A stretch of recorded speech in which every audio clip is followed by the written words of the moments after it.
रघुनाथं धीतं सजीवं सादयितं सवधूतं परिजनसहितं श्रीकृष्ण चैतन्यदेवं श्रीराधाकृष्णपादं सहगण ललिता श्रीवृषभान्वितागणश्च अज्ञानतिमिरान्धस्य ज्ञानाञ्जनशलाकया चक्षुरुन्मिलितं येन तस्मै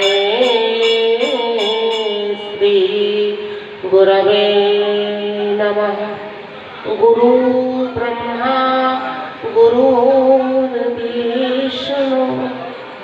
गुरुर्देव महेश्वर गुरुर्साक्षात् परं ब्रह्म तस्मै श्री गुरवे नमः। अजानुलम्बिता भुजा अनगायावदातो संकीर्तनैकपीतरो कमलायताक्षो विश्वम्बर द्विजवरो युगधर्मपालो वन्दे जगत्प्रियकरो करुणायावतारो नमो त्रिकालसत्ताय जगन्नाथसुताय च सभृताय सपुत्राय सकलोत्राय ते नमः। कौस्तरीतिलकललाटपटले वक्षस्थले कौस्तभं नशाग्निवरमुक्तिकं करतले वेणुकारकङ्कणं सर्वाङ्गे हरिचन्दनं सुललितं श्रीकण्ठे च मुक्तावली गोपस्त्रीपरिवेष्टितविजयते श्रीगोपालचूडामणि पुल्लिन्दिवरकान्ताबिन्दुवदनं बर्हावतं सम्प्रियं श्रीवत्सङ्कुमुदारकं कौस्तवधरं पीताम्बरसुन्दरं गोपीनं नयनत्पलार्चिततनुं गोपसङ्गाप्रितं गोविन्दं कलवेणुवादनपरं दिव्यङ्गभूषं भजे बर्हापीडाभिरामं मृदुमदतिलकं कन्दराकान्तगन्धम्। कृष्णाय वासुदेवाय हरये परमात्मने प्रणतक्लेशनाशाय श्रीगोविन्दाय नमो। कृष्ण करुणा सिन्धु दीनबन्धु जगत्पते गोपेश गोपिकाकन्द श्रीराधकान्त नमस्तुते।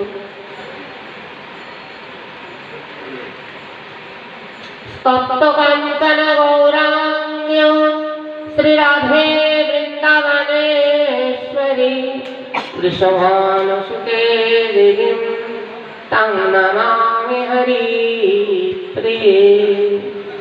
राधिका शरदिन्दु निन्दिमुख मन्दोली कुन्तले विचित्रवेणी चम्पकपुष्प शोभनी नीलपट्टयङ्गे शोभे ताहे आभयरणी वन्दे श्रीपादपद्मं वृषभानुनन्दिनी प्रेमे घोरनित नयन पूर्णित चञ्चल मृदुगतिनिन्दितं मोदनमण्डल গণিত খণ্ডিত অসীম গুণগানে তারিলে জগ জানে মোহে কাহে কর বঞ্চিতম জয়তি জয় বসু জানব প্রিয় দেহি মে সবলান্তিকম বাঞ্ছা কল্পতরুভ্যশ্চ কৃপাচিন্দুভ্যেব চ পতিতানাং পাবনেভ্যো सर्ववैष्णवेभ्यो नमो नमः वृन्दाय प्रियाय केशवस्य च कृष्णापदभक्ति देवीं नमामि हरि नामैव केवलम् करुणास्तेभ्यं नास्तेभ्यं गतिरन्यथा गुरु वैष्णव देवानंदे गौर हरि हरि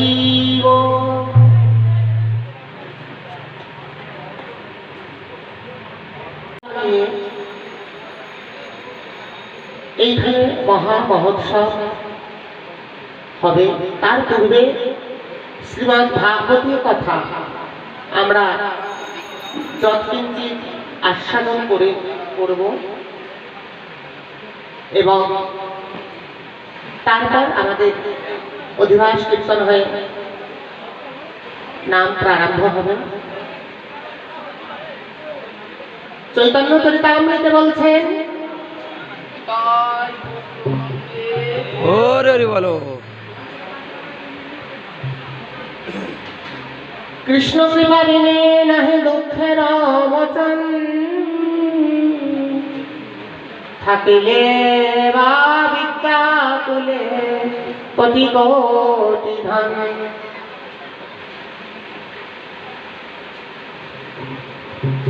এখন লব্ধা সুদুর্লভা বিদ্যম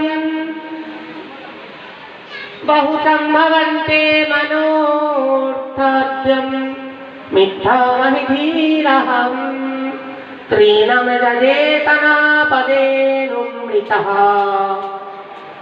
জবান্নিশ্রেয়াসায় বিষয় কুলো। অর্থাৎ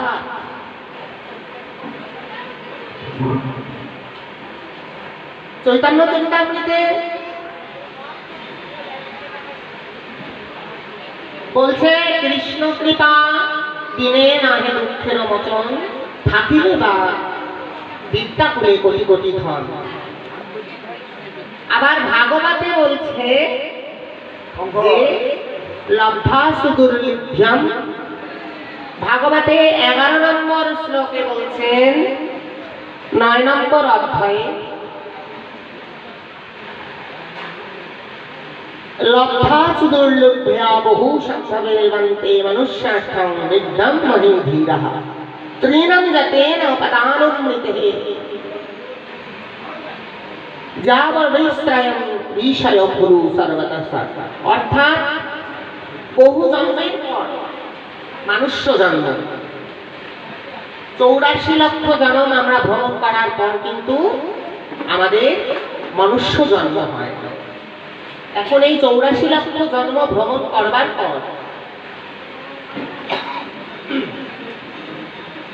আমরা সুদুর্লভ মনুষ্য জন্ম গ্রহণ করি। 84 লক্ষটা জন্ম কি কি জন্ম হয়? 9 লক্ষ।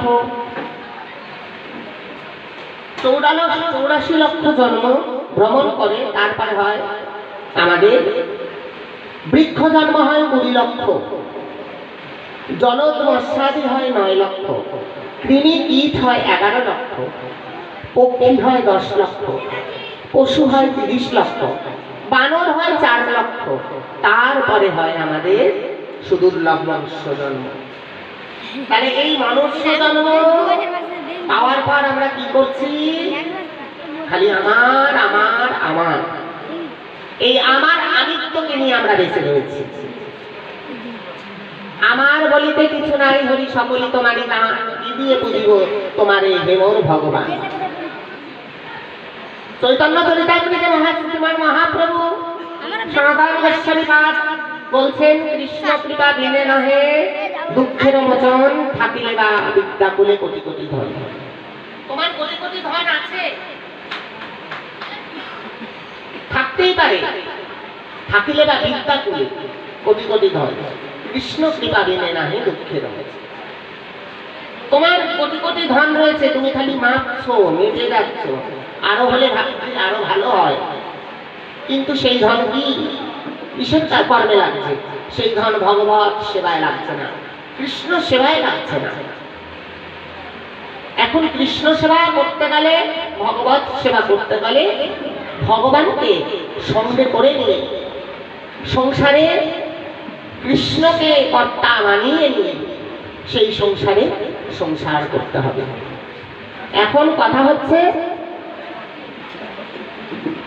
যে এই 84 লক্ষ জন্মানোর পর যখন মাতৃগর্ভে আমরা থাকি, তখন কিন্তু আমরা ভগবানকে জানাই, প্রভুকে বলি যে হে গোবিন্দ, এই মাতৃগর্ভে আমাদের থাকাকালীন তখন আমরা 4 হাত, মানে 2 পা আর 2 হাত এক করে গোবিন্দের সাথে তখন আমাদের চলছে, কথোপকথন চলছে মাতৃগর্ভে, যে হে প্রভু, হে দয়াময়, আমরা যেন, আমাদেরকে আপনি কৃপা করে মুক্তি দিন এই নরক যন্ত্রণা থেকে, বহিরঙ্গে দিয়ে আমরা কি করব?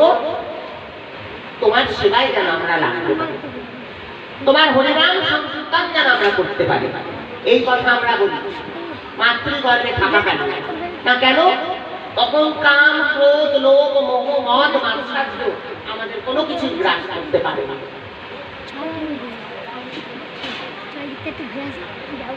তখন আমাদের ষড়ঋতু ষড়ইন্দ্রিয়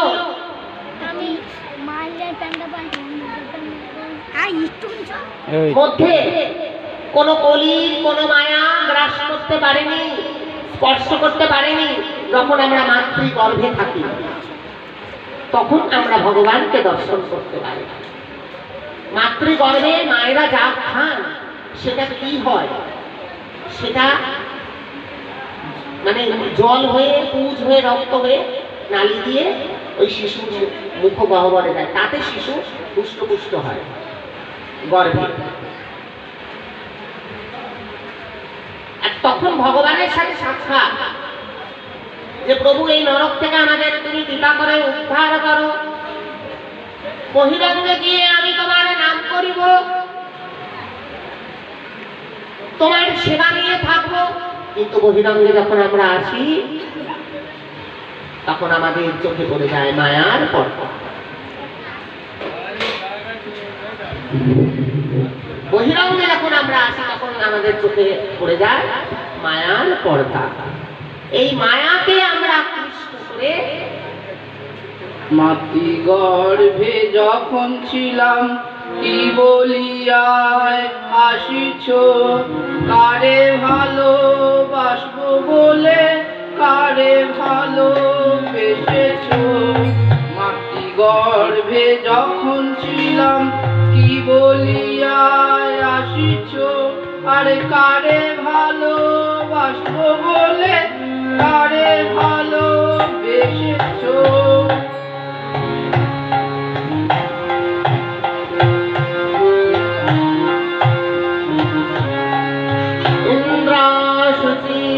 मकराशः सुख दुःखिनं नास्तातरं स्वेच्छ कल्पनाय, तया फूलसुधा दृष्टा च कन्या समं रम्भावता शुचिशुकनिं परमानन्दस्वदं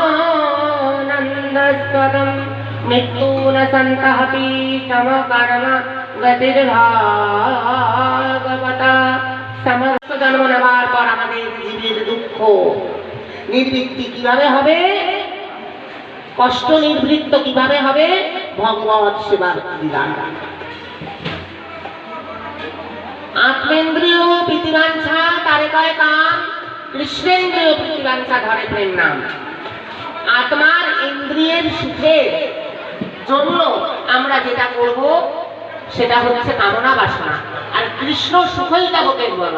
কৃষ্ণের সুখের জন্য আমরা যা করব সেটা হচ্ছে ভগবত সেবা, কৃষ্ণ সেবা। এই জগৎ সংসারের মধ্যে থেকে ভগবত সেবাটাই হচ্ছে শ্রেষ্ঠ। তামানুপর্যতঃ লভ্যতে দুঃখলদত্তং সুখং কালেন সর্বগম বিরাজঃ।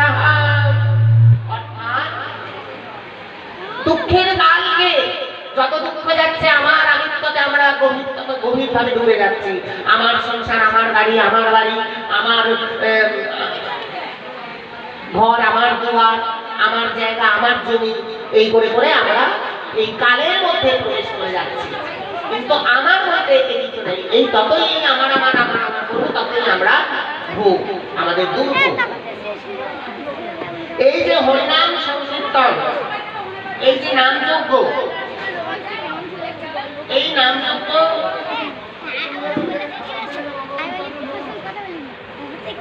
আমরা যে করব, এই নামের মধ্যে আছেন শ্রীহরি। এখন কথা হচ্ছে যে কি, এই নামযজ্ঞের প্রারম্ভে আমরা এখানে অনেক রকম অনেক কিছু নিয়ম আচার বিধি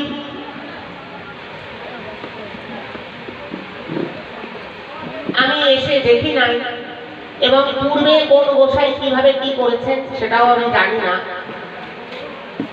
কি নিয়মে এই মহোৎসব হয়েছে সেটাও বলতে পারবো না।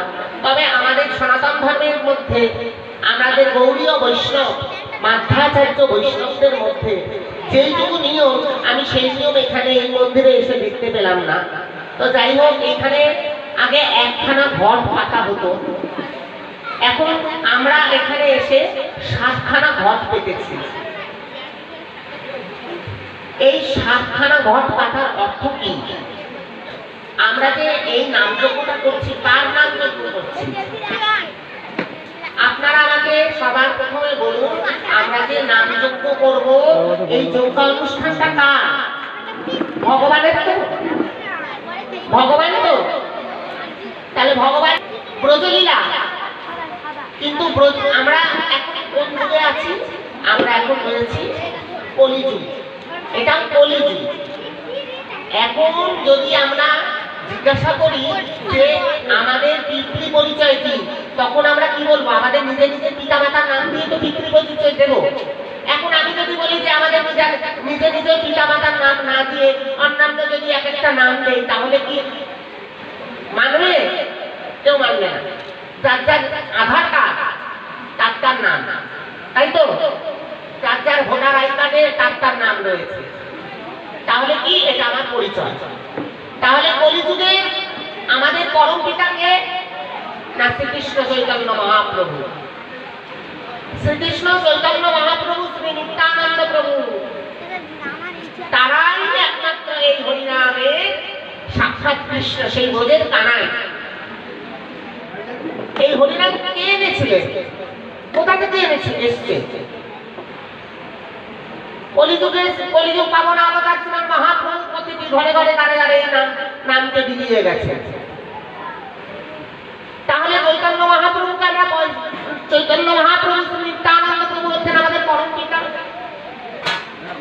পরম পিতা, তাহলে তারই তো অধিবাস, তারই তো নাম। অদ্বৈত প্রভু যেমন তুলসী দিয়ে সতী সিন্ধু গর্ভমাঝে তুলসী দিয়ে ছাড়ি, আর ব্রজ হতে আইলাই আমার গৌরাঙ্গ হরি। সতী সিন্ধু গর্ভমাঝে অদ্বৈত প্রভু শান্তিপুর ধামে গঙ্গার তীরে তিল তুলসী ছাড়লেন, আর সতী সিন্ধু গর্ভে গিয়ে সেই তিল তুলসী বলল, প্রভু কলিযুগ কৃতকর্মের ফল বঞ্চিতে কেবল করিয়া এই ভববন্ধনে তুমি কৃপা করে আসো। কেন কলিযুগ একেবারে ওলট পালট হয়ে যাচ্ছে, এখন তোমার আশা লাগবে এবং তুমি এসে কলিযুগের জীবাত্মাকে উদ্ধার করতে হবে। শ্রীমান মহাপ্রভুকে বললেন, আমার গৌর সুন্দর সতী সিন্ধু গর্ভমাঝে উদয় হলে।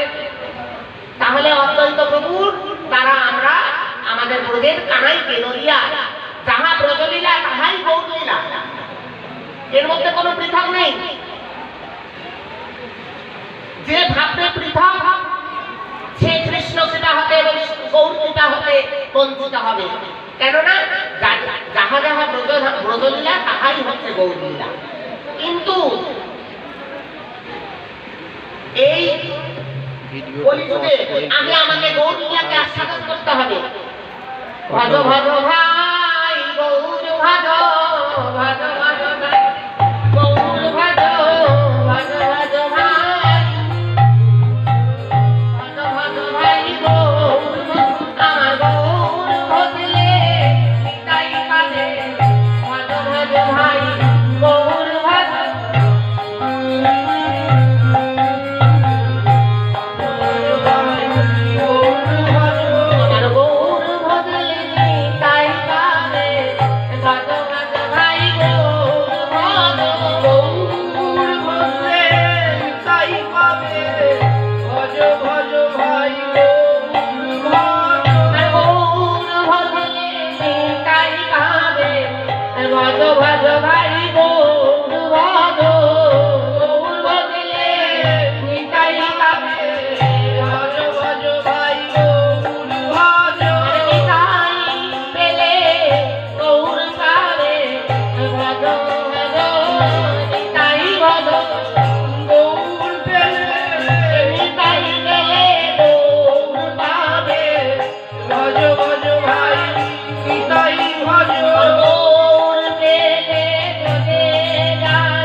গৌর ভজলে ব্রজে রাধা নিতাই পাবে।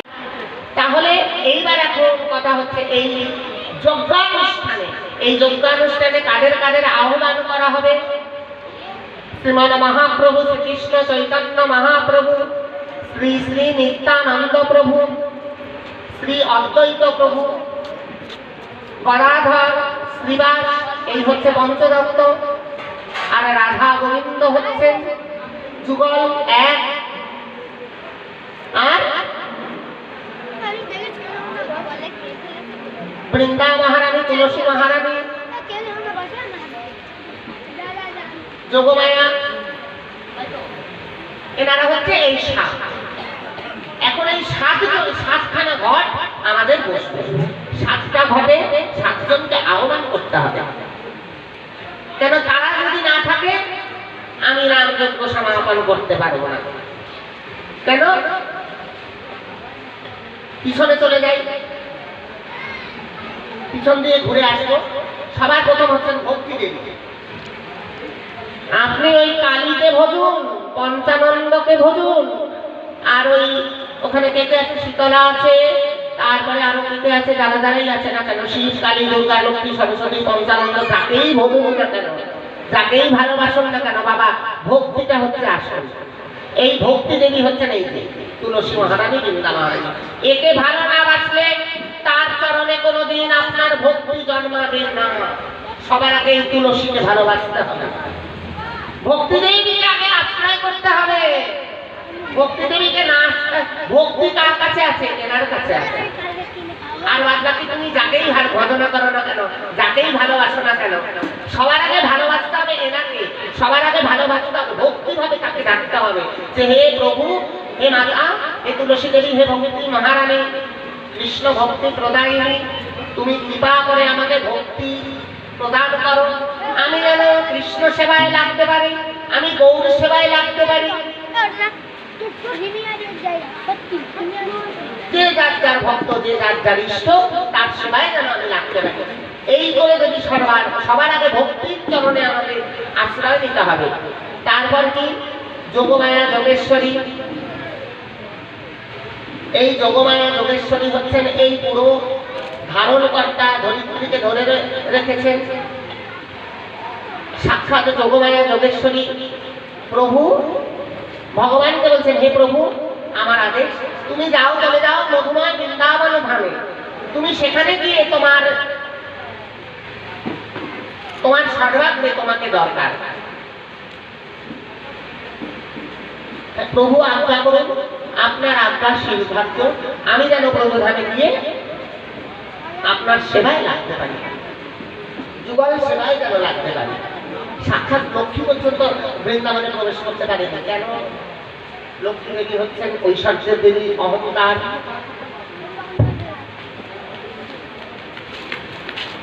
তাই আমাদের এই যে ভক্তিকে আশ্রয় করে, যোগমায়াকে আশ্রয় করে আমাদের কার্যকে সম্পূর্ণ করতে হবে। এই যে নাম যজ্ঞ, এই নামের যে যিনি নামী, সেই পরম পিতা শ্রীমান মহাপ্রভু, সেই পরম পিতা মহাপ্রভুকে আমরা কি করব?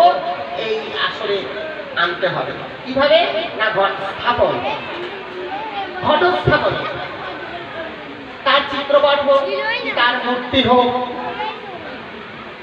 নামই তিনি হচ্ছেন আমার নিতাই আর আমার বউ।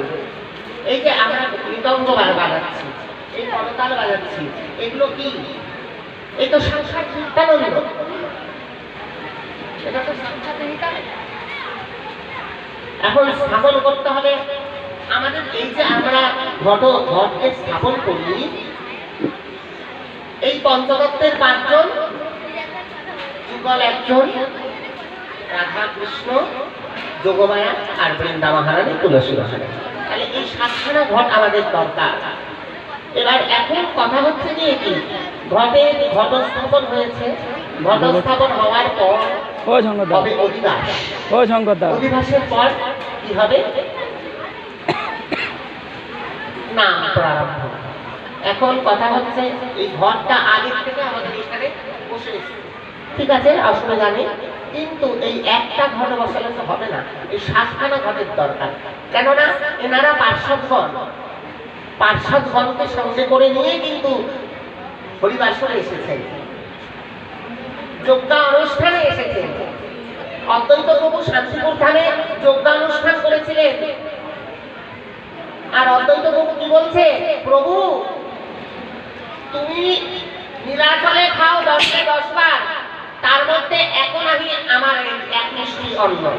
মহাপ্রভু কৃপা করে বলছে, আপনি কৃপা করে 1 মুষ্টি অন্ন গ্রহণ করবেন আর যজ্ঞানুষ্ঠান সম্পূর্ণ করবেন। মহাপ্রভু সবার সজ্জনকে নিয়ে এসে নিত্যানন্দ প্রভু, মহাপ্রভু পার্শ্বদগণদের মধ্যে কাছে কাছে নিয়ে এসেছিলেন শান্তিপুর ধামে। শান্তিপুরে অদ্বৈত আহ্বানে নিত্যানন্দ প্রভু, পুণ্ডরিক বিদ্যানিধি, সনাতন গোস্বামী, রায় রামানন্দ, স্বরূপ দামোদর, গদাধর, শ্রীবাস,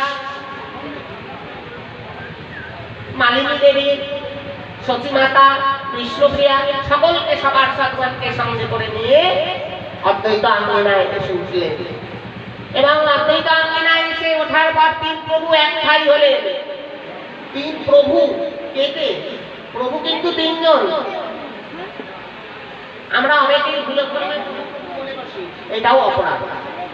প্রভু 3 জন, অদ্বৈত প্রভু, নিত্যানন্দ প্রভু, শ্রীমান মহাপ্রভু। আর কে? এনারাই হচ্ছেন প্রভু বর্গ। সাক্ষাৎ ব্রজের কানাই, গৌর সুন্দর, ব্রজের নিত্যানন্দ প্রভু, নিতাই, নদের নিতাই, আর ব্রজে বলরাম। আর মহাবিষ্ণুর অবতার শ্রী অদ্বৈত চন্দ্র। অদ্বৈত প্রভু কে ছিলেন? মহাবিষ্ণুর অবতার শ্রী অদ্বৈত চন্দ্র। শিব, ভগবান শিবকে তো ভগবান প্রবেশ করতে দেয় নাই রাসস্থলীতে, কেননা তিনি তো কামেশ্বর। বৃন্দাবনে তার কোনো ঠাঁই নাই।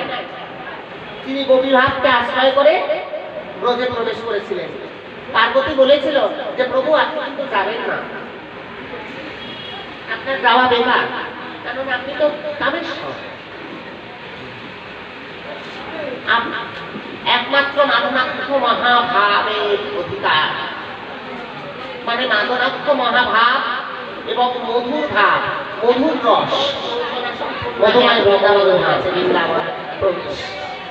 পা দাও মাত্র। এখন লোকজন যাচ্ছেন চতুর্দিকে,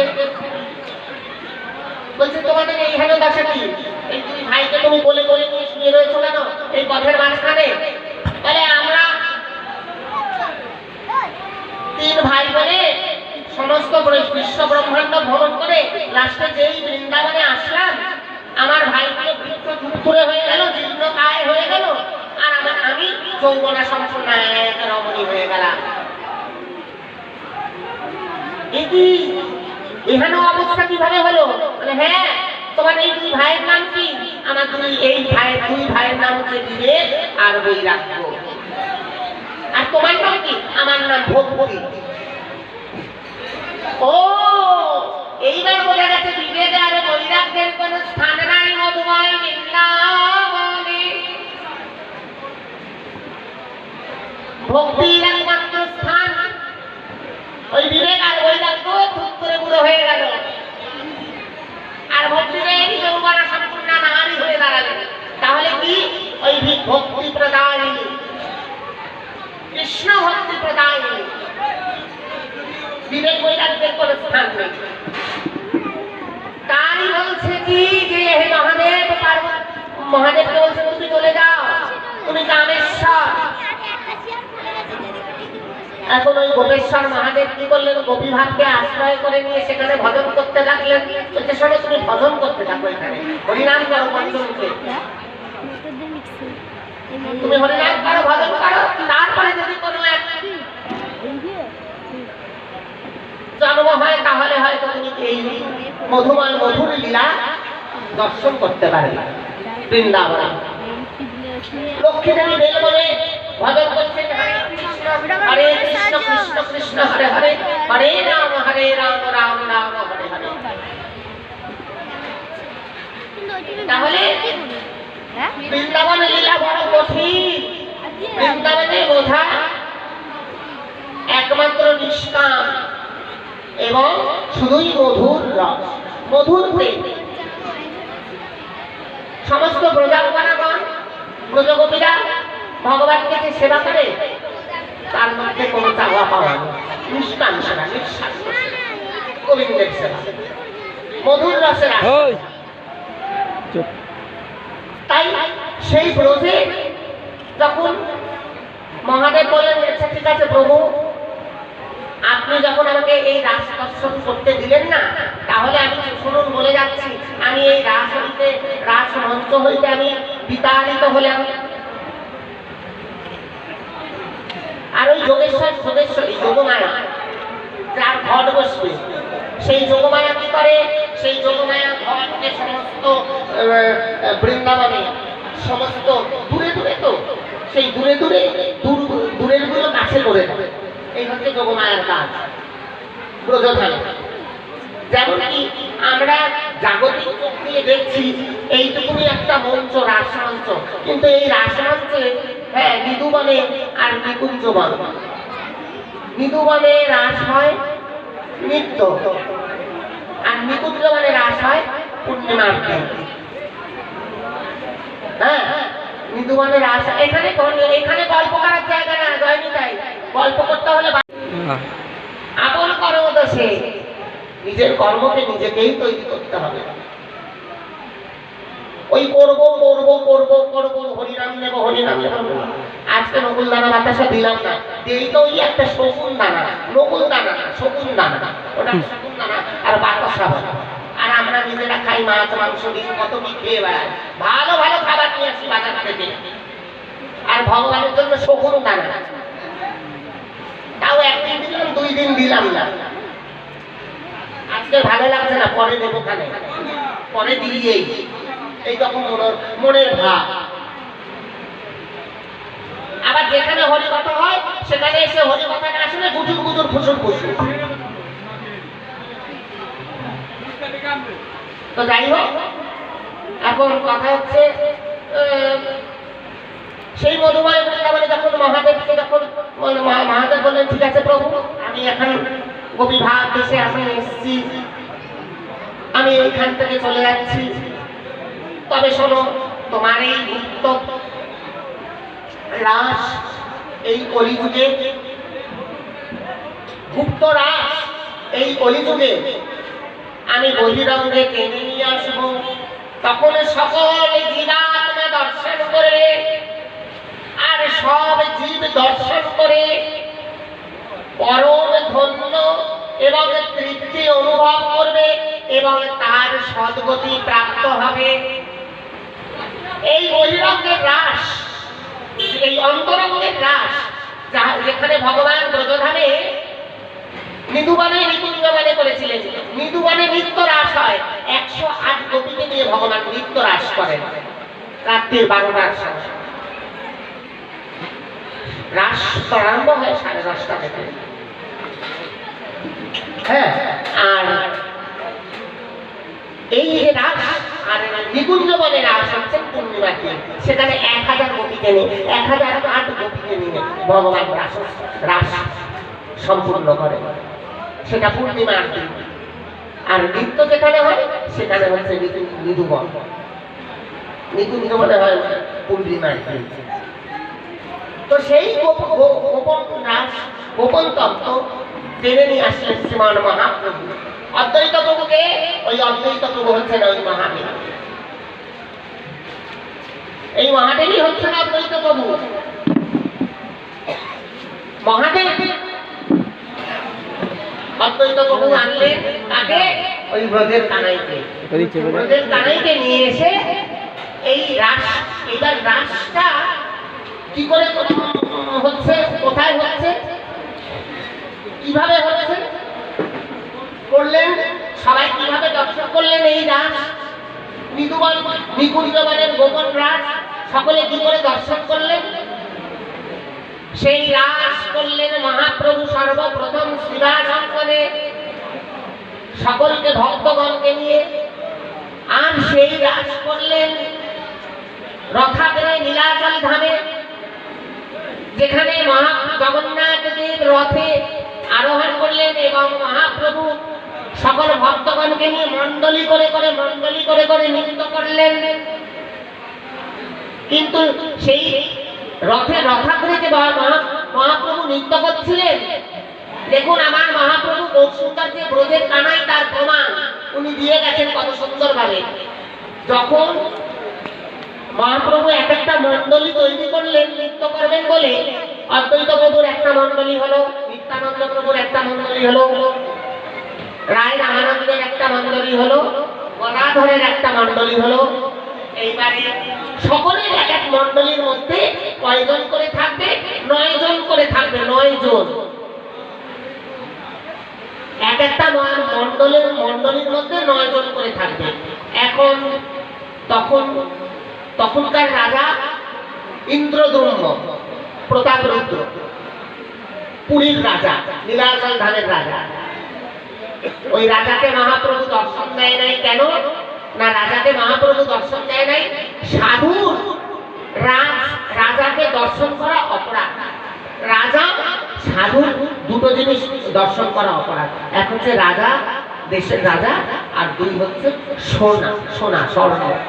তাই মহাপ্রভু কি করেছেন? প্রতাপরুদ্রকে দর্শন দেন নাই, প্রতাপরুদ্র কৃপা পায় নাই। কিভাবে রাজা প্রতাপরুদ্র কৃপা পেয়েছিলেন? ইন্দ্রদ্যুম্ন। এখন ইন্দ্রদ্যুম্ন রাজা হচ্ছেন প্রতাপরুদ্রের পিতা। তো প্রতাপরুদ্রকে কিভাবে মহাপ্রভু কৃপা করলেন?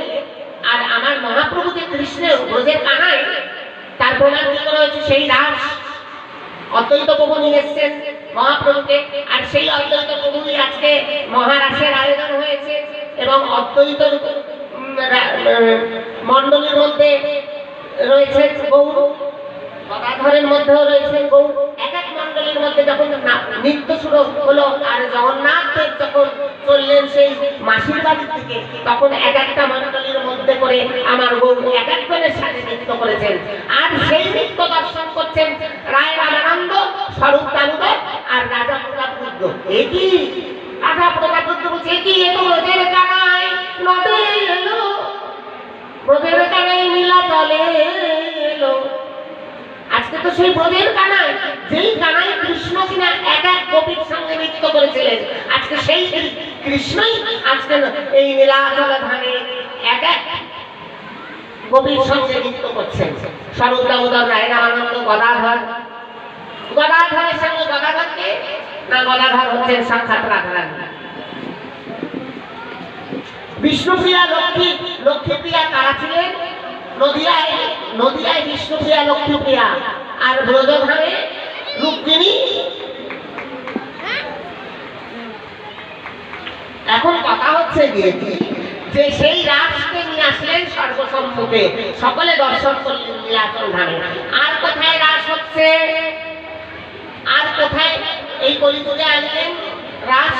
না এই যে এই আসরে, এই হরিনাম সংকীর্তনের আসরে। কিভাবে রাস হবে? হরিনামের আসরে কিভাবে রাস করলেন মহাপ্রভু? সর্বপ্রথম হরিনাম যজ্ঞ কোথায় হলো? অদ্বৈত অঙ্গনে, অদ্বৈত ভবনে, শান্তিপুরে। সর্বপ্রথম হরিনামের ঘট বসলেন সারি সারি প্রভুদের। এই যে কীর্তন করবে সকলে খোল মৃদঙ্গ নিয়ে, করতাল নিয়ে, এই ঘুরে ঘুরে ঘুরে ঘুরে এই 16 নাম 32 অক্ষর। তাহলে সবাই দর্শন করবে, সমস্ত কলিযুগের ভক্তরা দর্শন করবে হরিনাম মাতো আর বলে নিতাই গৌর হরি বল। এই হচ্ছে রাস। আর এক রাস কোথায়? কটা রাস বললাম আমি? এক হচ্ছে নবদ্বীপে শিবাসঙ্গনে, দুই কোথায় বললাম? নীলাচল ধামে, তিন কোথায় বললাম? এই হরিনাম যজ্ঞে। আর 4 নম্বর রাস কোথায়? বৃন্দাবন। 4 নম্বর রাস কোনটা? 4 নম্বর রাস হচ্ছে আমরা যে জপের মালায় জপ করি, নাম করি। এক এক কৃষ্ণ, এক এক গোপী, 108টা মালার গতি থাকে। হরে কৃষ্ণ কৃষ্ণ কৃষ্ণ হরে হরে। এই রাস ঘুরছে, মালা ঘুরছে, রাস। তাহলে এই যে রাস হচ্ছে, এই মালার মধ্যেও আমরা কিন্তু না রাস করছি না, কেন? মালাও ঘুরছে। নবদ্বীপেও রাস, শান্তিপুরেও রাস। সকলের সামনে কলিহত জিতকে উদ্ধারের জন্য সেই রাসকে টেনে আনলেন শ্রীমান মহাপ্রভু, অদ্বৈত প্রভু নিত্যানন্দ। তাহলে এদের ছাড়া তো আমাদের হরিনাম লাগবে কেন? যিনি রাসের পিতা, পরম পিতা গৌর হরি শ্রী নিত্যানন্দ প্রভু, এনাদের আহ্বান না করলে তো কোনো নামযজ্ঞ সম্পূর্ণ হয় না। এনাদের আহ্বান করে যদি আমি আসনে না বসাই, তাহলে তো নামযজ্ঞ হবে না। সেটা কি নামযজ্ঞ হয় সেটা আমি নিজেও জানি না। তাই এদের এক এক আসন দিতে হবে, এক এক ঘটে স্থাপনে মন্ত্র বলে ঘট স্থাপন করতে হবে।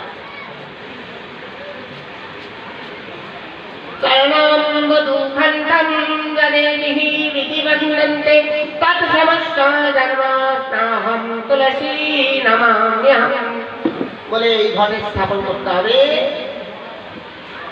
সকলকে আহ্বান করতে হবে। যেমন কি এই যে শুভ কর্মে যখন আমাদের অধিবাস হবে, অধিবাসী যখন গঙ্গা পুজো করতে যাবে, কেন করতে যাই আমরা গঙ্গা পুজো? এই যে বিয়ে যখন দেয় ছেলে মেয়েদের, আগের দিন গঙ্গা বরণ হয় না, গঙ্গা পুজো নেমন্তন্ন হয় না, তারপরের দিন তো জল আনতে যায়, সবাই জল সইতে যায়। তাহলে গঙ্গাটাকে যে আগের দিন আমরা বরণ করে নিমন্ত্রণ করে আসলাম কিসের জন্য? যে হে মাকে, হে শুভপ্রদায়িনী ত্রিভুবনতারিণী তরলতারণ্যে, আপনি কৃপাপূর্বক আপনার পূর্ণ পবিত্র জলধারা আমাদেরকে দেবেন, আমরা যেন আমাদের শুভ কাজ সম্পন্ন করতে পারি। তাহলে আমরা যে তাকে আহ্বান করে আসলাম, নেমন্ত্রণ দিয়ে আসলাম, পান সুপারি দিয়ে,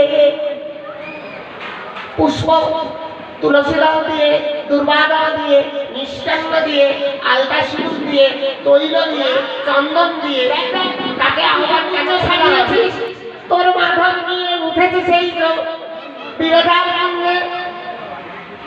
বলে কি এত বড় স্পর্ধা?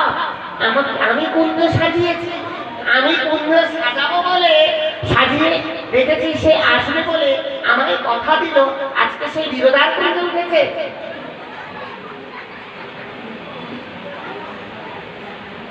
এই হচ্ছে কলহ। কেন? উনি তো যোগেশ্বরী যোগমায়া, মহাবিদ্যা জানেন, তিনি সবকিছু ঘটাতে পারেন। তো এখন কথা হচ্ছে দিয়ে কি, যে সকলকে আমাদের অগরু পুষ্প সমস্ত কিছু দান ধ্যান করে গেছেন গৌরী, কিন্তু সন্ন্যাসী শ্রী গুরু কৃপা বৈষ্ণব করুণা করো হে অখিল জানে শ্রী গুরু কৃপা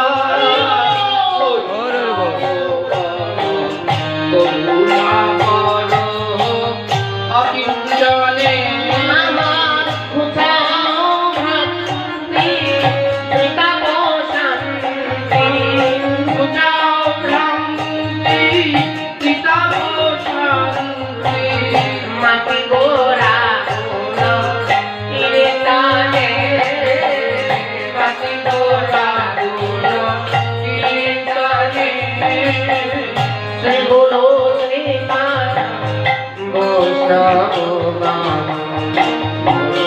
করো অখিল জনে আমার যত দিন যায় অনর্থ বাড়ায়, যত দিন যায় অনর্থ বাড়ায় অশুদ্ধ এ মন অসার চিন্তায় তোরে মন অসার চিন্তা হিয়া গৌর সন্ধান শুদ্ধ করো প্রাণ।